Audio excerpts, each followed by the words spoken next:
when we practice the breath of fire, Kapalabhati.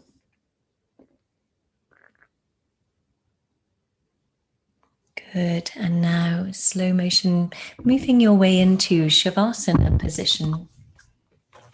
Come to your lying down position.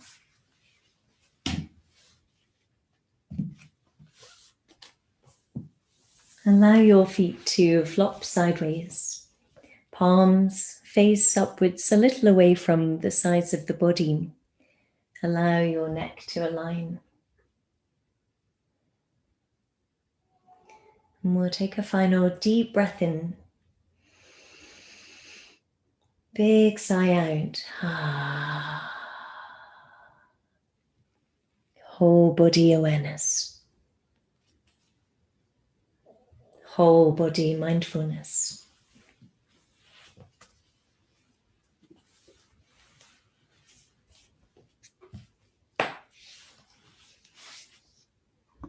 Feeling all channels running from head to toe that we have opened.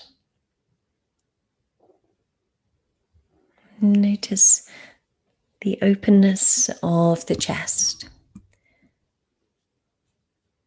and any pranic energy or chi we have enlivened through the stomach and the abdomen. And just feeling into the most subtle sensations.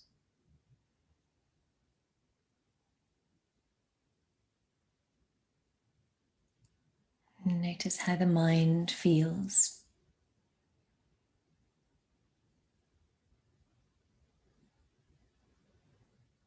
Any clarity or space in the body-mind experience.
And now bringing your awareness back into the physical body, making small movements in your fingers and your toes.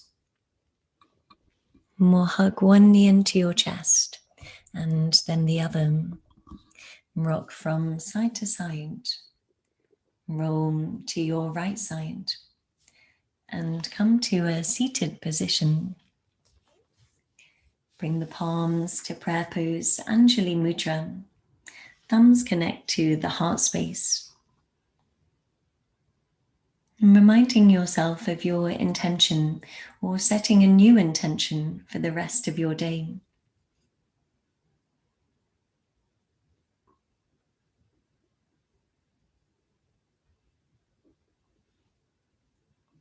And take a breath into the center of the chest. Big sigh. Raising your thumbs to the third eye. Deep breath in here. Exhale to fold forwards. And staying folded for as long as you want to feel the effects.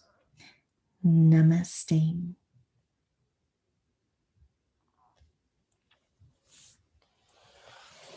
Namaste to all of you. Thank you so much for joining me. And I hope you had a juicy vinyasa today. And those pranayama exercises are amazing to repeat.